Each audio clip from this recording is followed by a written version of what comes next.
Hello guys, I hope you will be happy. आप देख रहे हैं इंग्लिश लैंग्वेज कॉरिडोर। मैं हूं दिलशाद अहमद। गाइस, अभी तक हम लोगों ने सिंपल टेंस से पॉजिटिव फॉर्म के रूप में अपनी बात कहने वाले सेंटेंसेस सीखे थे। आज हम प्रश्न करना सीखेंगे।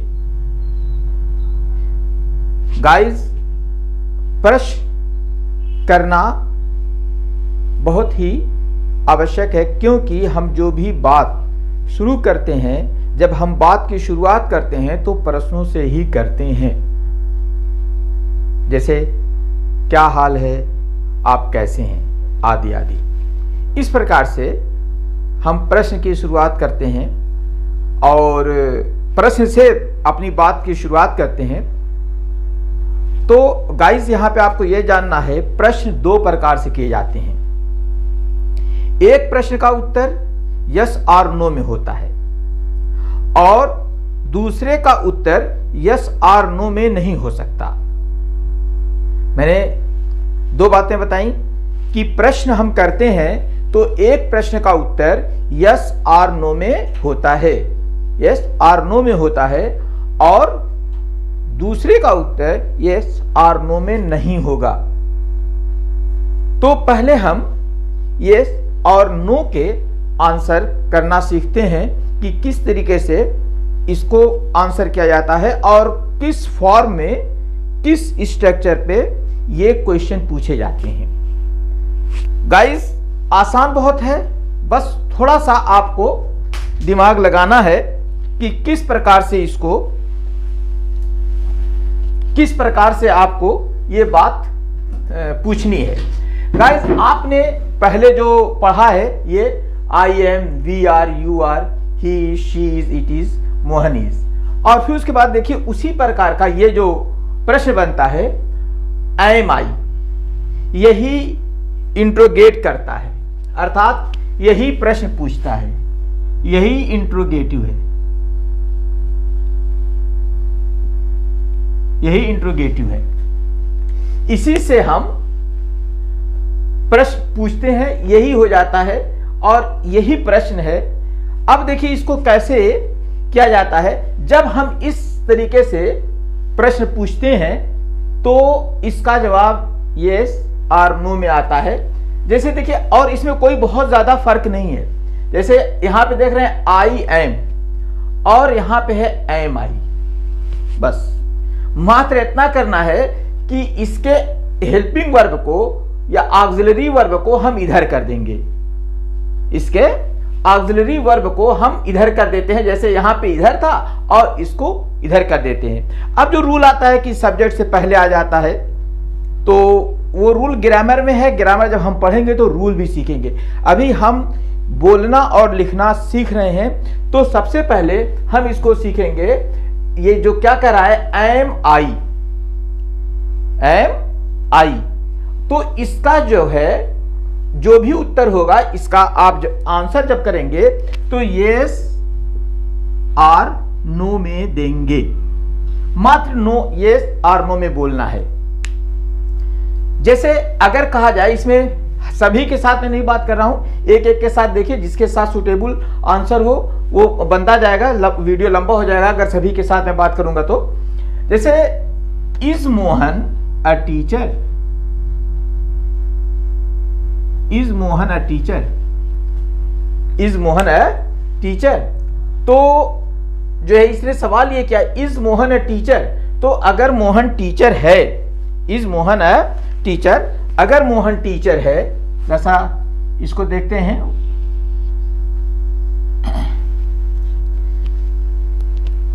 Is Mohan a teacher, is Mohan a teacher, क्या मोहन टीचर है? तो अगर मोहन टीचर है तो आप क्या देंगे कि हूं, यस। तो ये जो आ जाएगा, इधर घूम के आएगा इस वाले पोर्शन में, मोहन इज अ टीचर, ये आपने पहले ही पढ़ा है। कौन सी बहुत बड़ी प्रॉब्लम है? Is Mohan a teacher? तो आप कहेंगे यस। ये केवल सेंस इसका है, आपको ये बोलना नहीं है। अगर बोलना रहता तो मैं यहां लिख देता। ओके, यस, बस हो गया। उसने जब पूछ दिया कि is Mohan a teacher, is Mohan A doctor, तो आप क्या जवाब देंगे? यस। अगर मोहन टीचर है तो आप कहेंगे कि यस। अगर मोहन डॉक्टर है तो आप कहेंगे यस। अगर टीचर जो भी वो पूछ रहा है तो वो आप जवाब देंगे। ओके। और अगर कहता है कि नो, तो इसका अर्थ होगा, देखिएगा ये निगेशन होता है इसका। अगर आप नो बोलते हैं तो इसका आंसर होगा Mohan is not a teacher. Mohan is not a teacher. That's okay. बहुत ही आसान है। अगर आपसे यह पूछा जाता है कि इज मोहन ए टीचर, तो आप जवाब देंगे यस और नो। अगर यस कह दिया तो इसका आंसर यही होगा, यह आंसर यही होगा कि मोहन इज ए टीचर। हालांकि आपको कहना नहीं है।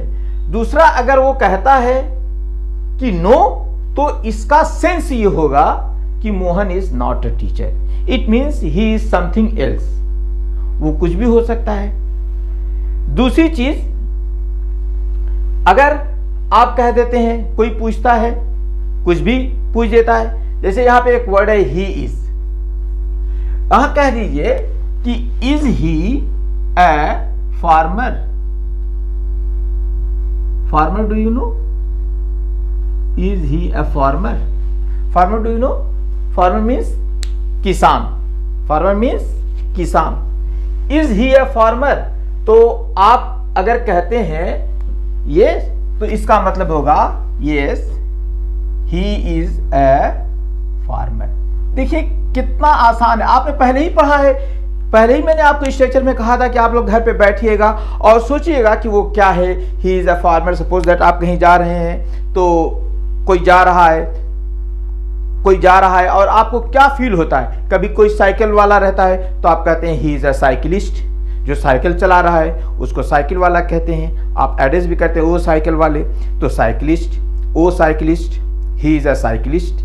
अगर वो आपको उसके हाव भाव से लग रहा है कि ही इज अ फार्मर, तो आप कहिएगा कि ही इज अ फार्मर। तो इस तरीके से आप शब्दों को बोलते हैं, इसी में जोड़ना है ही इज अ फार्मर। अगर आपने पूछा इज ही अ फार्मर, तो अगर आपने या में जवाब दिया है तो इसका अर्थ होगा, इसका सेंस होगा कि ही इज अ फार्मर, जो ऑलरेडी आपने सीखा हुआ है तीसरे स्ट्रक्चर में।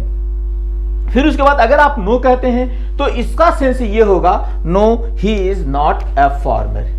ही is not a farmer. A farmer.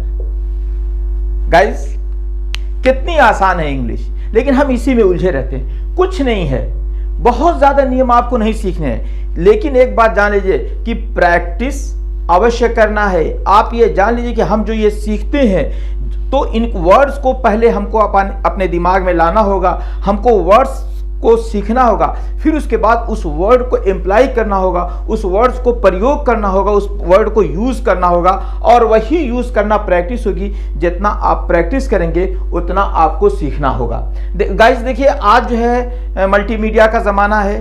आज आप लोग हर तरीके के मोबाइल और जो है रखते हैं, एंड्रॉयड मोबाइल है और ये है वो है, सारी चीज़ें हैं, और आप लोग जो है बहुत सी चीज़ें देखते हैं, सुनते हैं। लेकिन एक बात जान लीजिए, जब तक आप स्वयं प्रैक्टिस नहीं करेंगे तब तक इंग्लिश नहीं आएगी। कोई चाहे आपको कुछ भी बता ढाले कि आप ये शॉर्टकट है, आप ये सेंटेंस रट लीजिए, ये 10 सेंटेंस रट लीजिए, ये 50 सेंटेंस, अरे भाई 50 सेंटेंस आप रट लेंगे, ऑफकोर्स रट लेंगे, लेकिन आपको यूटिलाइज कहाँ करना है? वो जब 50 मौके कहाँ मिलेंगे?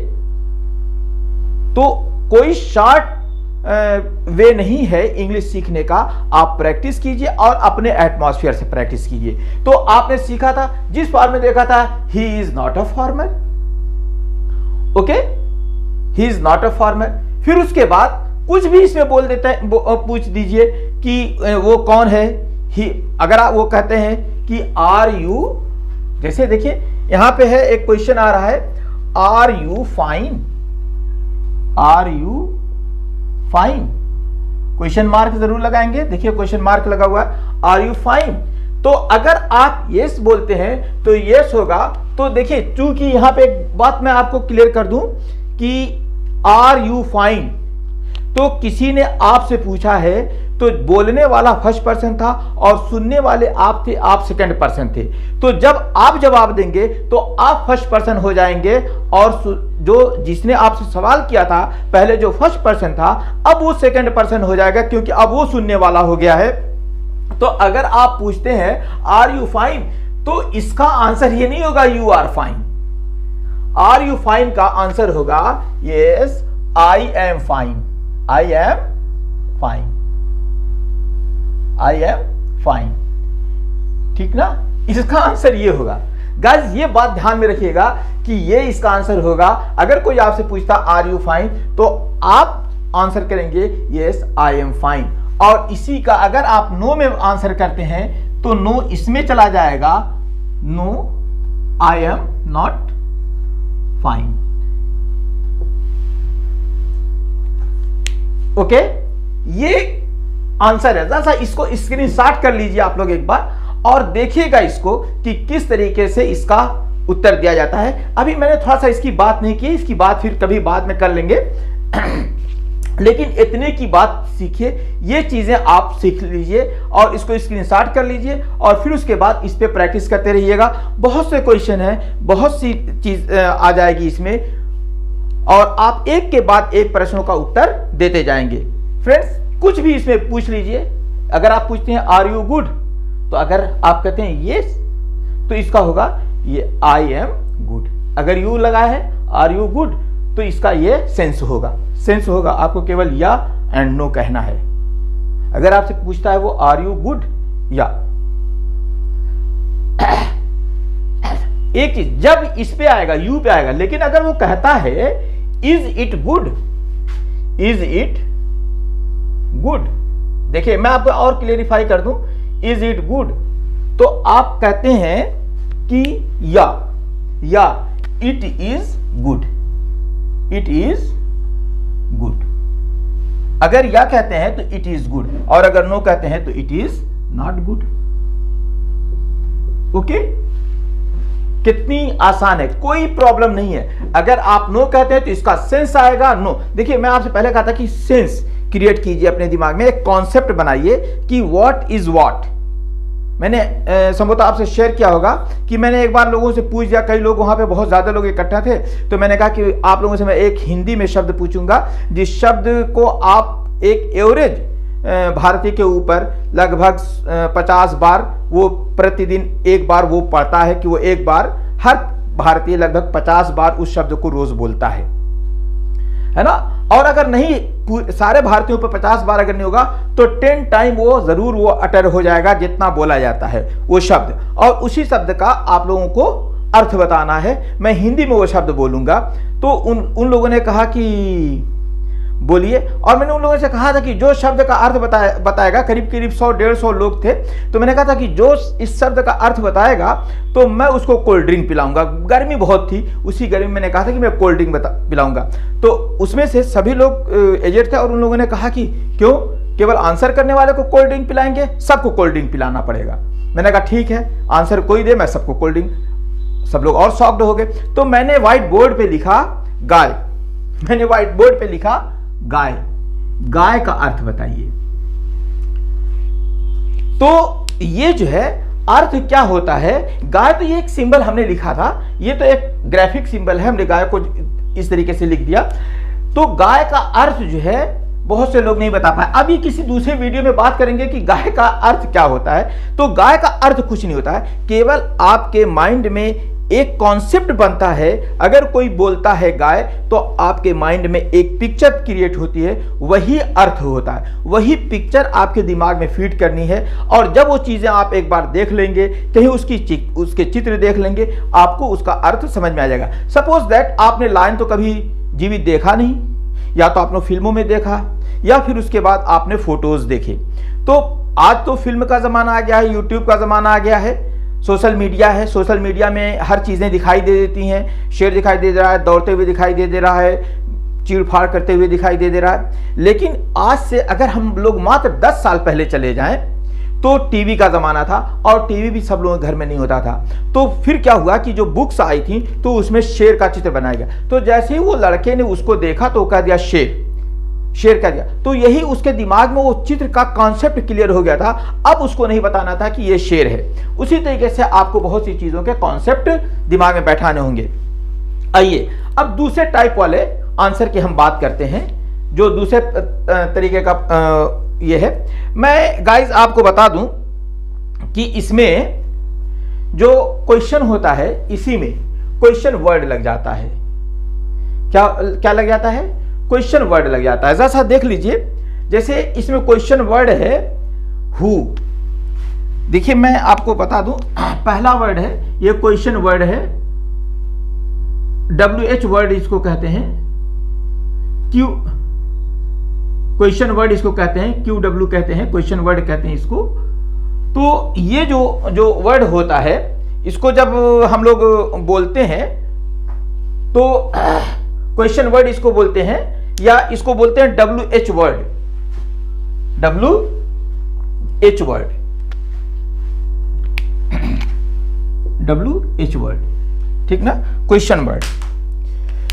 WH वर्ड क्यों बोला इसको कहा जाता है? इसमें WH इसलिए होता है कि सभी वर्ड में लगभग WH आते हैं। क्या होते हैं? WH आते हैं। लेकिन देखिए मैं यहाँ पे जो वर्ड लिख रहा हूँ इसमें एक वर्ड में नहीं है, लेकिन मोस्टली वर्ड में WH आता है। जैसे मैं देख लीजिए, इसमें जो आता है WH में हु, हाउ, ये हो गया एक व्हाट। फिर उसके बाद आ जाता है वाई, फिर उसके बाद क्या आ जाता है? वाई, फिर उसके बाद आ जाता है वेयर। देखिए इसमें भी WH है, इसमें भी WH है, इसमें भी WH है, इसमें भी WH है, इसमें W और H है लेकिन इधर उधर है, ठीक है, लेकिन है WH। तो WH सभी वर्ड्स में आते हैं, तो इसीलिए इसको WH वर्ड कहा जाता है और इसे क्वेश्चन वर्ड कहा जाता है। इसका सही नाम है क्वेश्चन वर्ड। मैंने QW लिखा था पहले और फिर बाद आपको WH कहते हैं, क्योंकि आजकल स्पोकन में और सब लोग इसको WH वर्ड बोलते हैं। गाइस ये क्या होता है, जैसे आपने एक, अब इस यस नो को हटा देते हैं, जैसे ये वर्ड्स थे, ये आपने देखे थे कि आर यू फाइन। गाइस अगर ये वीडियो पसंद आया हो तो इसको लाइक कीजिएगा, शेयर कीजिएगा, और अगर आप चैनल पे नए हैं तो इसको सब्सक्राइब कीजिएगा, क्योंकि जब आप सब्सक्राइब किए रहेंगे तो मैं जैसे ही नया वीडियो डालूंगा आपको तुरंत मिल जाएगा। आगे के लिए थैंक यू, मिलते हैं फिर अगले वीडियो में।